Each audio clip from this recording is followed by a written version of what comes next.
नमस्कार दोस्तों, मैं हूं सागर और आप सभी का बहुत बहुत स्वागत है आज के अपने इस वीडियो में।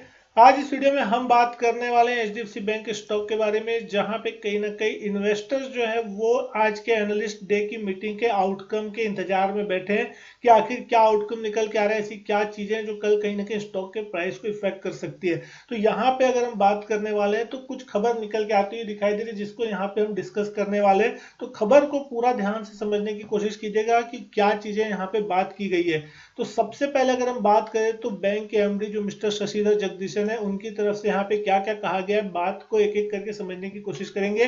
सबसे पहले अगर आप देखें एचडीएफसी बैंक का करंटली मार्केट शेयर लोन के टर्म में अगर आप देख रहे हैं तो 14 से 15% के आसपास है, और वहीं अगर डिपॉजिट में मार्केट शेयर देख रहे हैं तो 11 से 12% के आसपास का मार्केट शेयर एचडीएफसी बैंक के पास होता हुआ दिख रहा है। आगे की अगर खबर को पूरी डिटेल में समझने की कोशिश करें तो आप यहाँ देख सकते हैं the recent merger of HDFC bank and HDFC limited has bot forward the loan growth of the combined entity. तो यहाँ पे ये बताया जा रहा है कि कहने की जब से दोनों का मर्जर हुआ एचडीएफसी बैंक और एचडीएफसी लिमिटेड का, लोन ग्रोथ जो है कहीं ना कहीं आगे बढ़ती हुई दिखाई दे रही है, और इस कारण से प्राइवेट बैंकों को फंड रेस करने की नीड महसूस हो रही है। कहीं ना कहीं ऐसा कहना है एमडी और सीईओ शशिधर जगदीशन साहब का।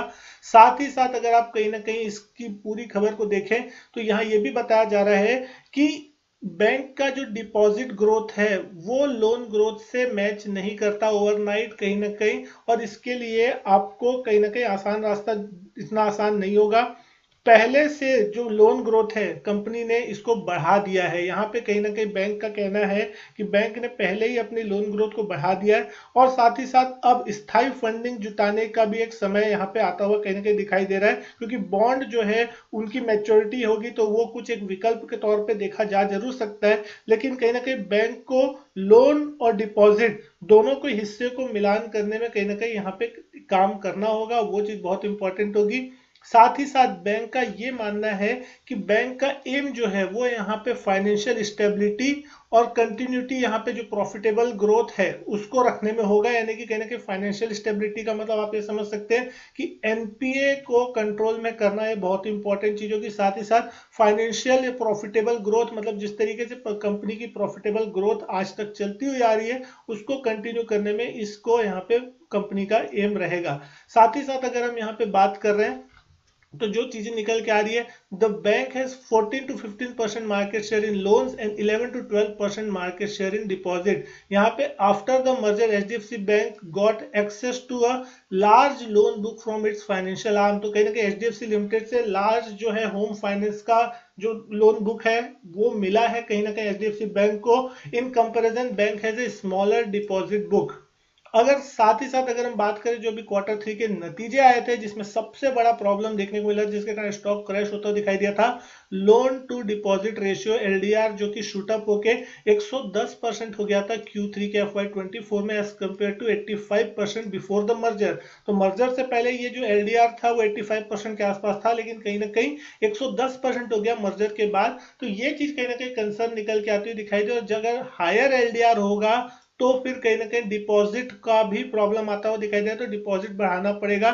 ये एक चीज आपको ध्यान में रखनी पड़ेगी, क्योंकि यहाँ पे एनालिस्ट का ये भी मानना है कि बैंक को अगर अपनी डिपॉजिट ग्रोथ बढ़ाने की जरूरत है, क्योंकि हाई एलडीआर जो नियर टर्म में है कहीं ना कहीं वो लोन ग्रोथ को रोक सकता है। मिस्टर जगदीशन एचडीएफसी बैंक के विलय की जो सबसे बड़ी लोन बुक यहाँ पे मिली है कहीं ना कहीं, उसका भी प्रॉब्लम यहाँ पे चीजें बताया है कि कहीं ना कहीं कंपनी का जो एम है वो यहाँ पे हेल्दी इंक्रीमेंटल एलडीआर जो मेंटेन करना वो बहुत ही ज्यादा इंपॉर्टेंट मान के चला जा रहा है। और साथ ही साथ जो लास्ट लाइन है वो सबसे इंपॉर्टेंट है, जो कि यहाँ पे इन्होंने कहा है कि Q3 FY24 is not an indicator of the bank's future growth। यानी कि ये चीज आप यहाँ पे इसको हाईलाइट करके समझ सकते हैं कि इन्होंने ये कहा कि Q3 FY24 is not an indicator of the bank's future growth। मतलब Q3 देख के आप बिल्कुल ये मत सोचिए कि बैंक की फ्यूचर ग्रोथ खराब हो गई है, और इन्वेस्टर को यहाँ पे थोड़ा पेशेंस रखना चाहिए, क्योंकि बैंक कहीं ना कहीं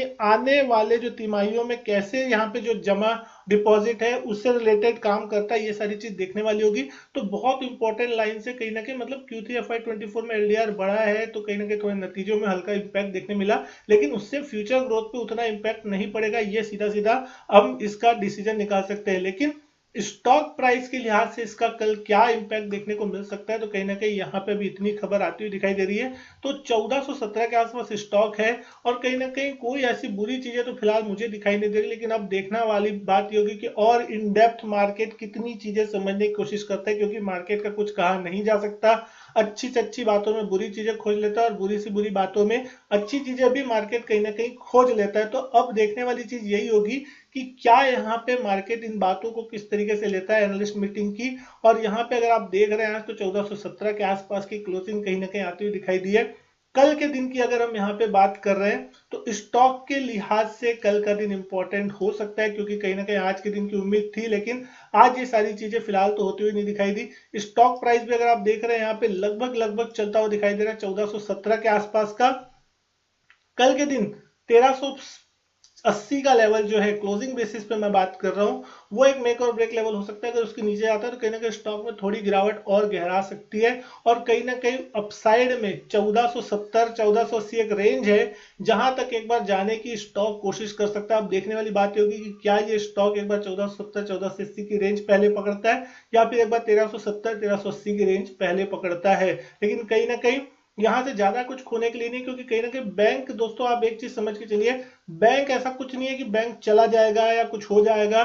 बहुत ही मजबूत फंडामेंटल वाला बैंक है और एचडीएफसी बैंक वो सारी चीजें देख लेता है पहले जो कि बाकी बैंकों को बाद में नजर आता है। इसीलिए एचडीएफसी बैंक है और बाकी बैंक आज भी वैसे के वैसे ही पड़े हुए हैं। तो कहीं ना कहीं प्राइवेट सेक्टर में जो इतना बड़ा नाम बनाया है इसने, तो ऐसे ही नहीं बनाया है। तो कहीं ना कहीं अगर आप लॉन्ग टर्म के लिए पेशेंस रखते हैं, जैसा कि एमडी साहब ने भी इन्होंने कहा है कि कहीं ना कहीं Q3 एक इंडिकेटर नहीं है, आगे के परफॉर्मेंस जो है कहीं ना कहीं बेटर हो सकती है, आपको देखने को मिलेगी।